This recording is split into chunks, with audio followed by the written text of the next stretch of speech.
Disconnected. Static filled the air through the speakers of the television. Cringing in irritation, Max Forte slammed the VCR TV against the wall, setting it back down on the table. "This piece of crap won't work," he said, throwing his needle-nosed pliers into the toolbox. Tim Russ was Max's go-to guy at the repair shop. "Tim, why don't you try taking a stab at this?" Max said. Slamming the VCR television in front of him, lifting his head from his sandwich, Tim said, "Get out of here with that." Max said, "We're here for 3 more hours. I want this thing fixed ASAP." Dropping his head back down to his sandwich, Tim murmured under his breath, "Asshole," and finished his lunch. Throwing the napkin in the trash, Tim looked over at the TV VCR and thought, "Let's get this over with." He picked up his toolbox and began unscrewing the screws in the back to get a better look.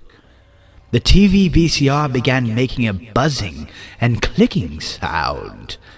He screwed the last screw back in and proceeded to look into the VCR TV. There, stuck in there, was a VCR tape, Tim yelled. Probably a porno or somebody's wedding video, he thought. The picture on the TV was static, and the device began to buzz rapidly. With a giant slap, Tim hit the side of the device, and a blue light began to glow from the screen. "I think I got it," he shouted. In a flash, a severed head appeared on the tape, laying on a table. "What the?" Tim thought to himself. The severed head on the videotape began to twitch as if it was moving, and in an awkward pause, the eyes and mouth opened wide. Traumatized and speechless, Tim began to shake, trying to look away from the screen. The severed head began to speak through the TV VCR in a faint whisper. "Execution," said the grisly severed head on the videotape. Sweating profusely and trembling, Tim's body began to contort violently. In a loud blare of static, the TV went blank. Max walked into the back of the repair shop and seen Tim staring awkwardly at the TV. Slapping him on the back of the neck, he asked, "Did you fix that damn thing yet?" An awkward silence fell on the two. "Well, did you?" Like a scene out of a horror movie, Tim's head bent back in a 180 and began to laugh hysterically.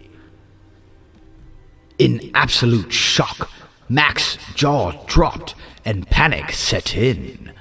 Before Max could sprint to the door, Tim violently stabbed him under the chin with a screwdriver. In a state of pure shock, he shrieked.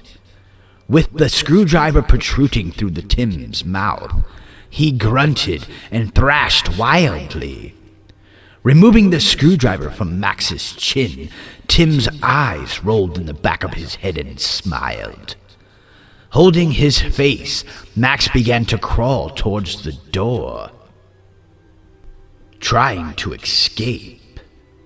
With the furious strike to the top of the head, Tim's screwdriver now lay buried in the skull of Max Forte.